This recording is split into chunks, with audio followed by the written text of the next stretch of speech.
What's going on, everyone? I'm Jamil, the Arab Mamba here, and welcome to my channel. On this channel, I'm going to be doing, well, everything. And I mean it. Any suggestion on any type of video you guys want, I will do it. Whether it's a video in which you want me to give my opinion, you want me to rate a movie, you want me to do a rant, you want me to have conversations with random people and put it out to the public. I already have a bunch of ideas, but I'm always open to everything on my channel. In this video, I'm going to give you 4 easy tips on how to give a good speech. Let me just preface this by saying, if you are a competitive speaker, for example, if you're on the speech team, then this video is not for you. This video is strictly for people who are giving speeches in class or any sort of general, casual speech in front of a group of people. Competitive speaking has a completely different set of videos that I promise I will give you. Because I myself did speech in high school, I also did mock trial in high school, and I did debate for a year, but we don't talk about debate because debate sucks. So let's, oh my god, they're going to be so mad at me. So let's jump right in the video. The first tip on how to give a good speech is to have confidence. Confidence is key. I cannot stress that enough. There is nothing better than seeing a person walk up out of their chair with the utmost confidence in the world and having every word come out of their mouth as if they are a master, as if they are a professional on the topic that they are speaking about. And by confidence, you know, that could mean your moxie, the way you walk up, the way you have your shoulders up high, the way that you're standing still and not shaking, the way that you confidently move your hand, the way that your eyes are focused on the audience, the way that you pause when you speak. Just the utmost confidence in yourself. Now, if you're having trouble having confidence in yourself, well, I have some tips.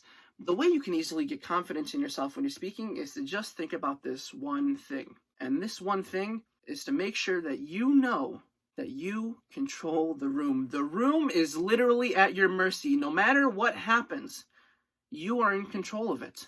What does that mean? The room laughs when you want it to laugh. The room cries when you want it to cry. The room pauses when you want it to pause. Because you are in control of the room. All right, now that I gave you guys that cool pep talk, let's go on to the second one. The second tip that I have is to fake it until you make it. I cannot stress that enough. For a lot of people, they end up giving speeches on things that they're not interested in. This is a class presentation, so the average person who's going to be looking at you or grading you is not going to be able to tell that you're faking it, and I can promise you that, unless you were just horrible or you did not do any research on your topic, it is almost impossible to tell that you're going to be faking it. Just keep practicing faking it. It's a plus if you're interested in the topic that you're speaking about because you don't have to fake it. And what exactly do I mean by fake it until you make it? What I mean by that is to sound interested. If you are interested, then your audience is interested. I can promise you that. You can talk about centipedes and millipedes for half an hour. As long as you sound interesting, I promise they will keep listening. The third tip that I have for you guys, if you couldn't tell already, are hand gestures. It's pretty hard to go overboard in terms of hand gestures when you're doing an in-class presentation.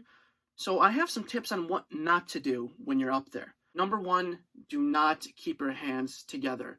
In fact, don't even try to touch your hands together, because as soon as you put your hands together, your body subconsciously thinks that you are creating a safe zone. No, you are not in a safe zone. You want to throw your body out there and absolutely give it the performance of your life because you want a good grade. And the hand gesture subconsciously allows the person who's watching to really know when to focus. Every time I say something important, I move my hand like this. However, when I have some filler words in between, I just start to talk and talk and talk. But when I get to that important point, I slow down and I gesture. And then I pause, let it sink in, and I continue. And my last piece of advice is to dress nicely. Now, since this is a class presentation, you really don't have to go all out, but you can. Honestly, the better you dress up, the more respectable you look. And if you look more respectable, well, you're going to get more respect. It's simple. In fact, it's more of a subconscious effect on a person. When a person looks presentable, they look ready, they look like they know what they're doing, they look like they're absolutely about to kill the presentation. And honestly, it becomes less of a distraction than if you just show up to school dressed like a bum as usual. I mean, I know I did. I still do to this day. But when it's time to give a speech, dress up. Trust me, it goes a long way. Plus, I mean, you look cool for a day. Why not? Alright guys, those are only a few of the tips that I have to give an absolute killer presentation in class. I hope you guys enjoyed it. Let me know what you guys thought in the comments below. If I missed anything, please let me know. Also, I know I'm new, so please subscribe to my channel. I would absolutely appreciate it. I'm going to be making videos like this all the time. So yeah, that's all I have for you guys today. I'm the Arab Mamba, signing off.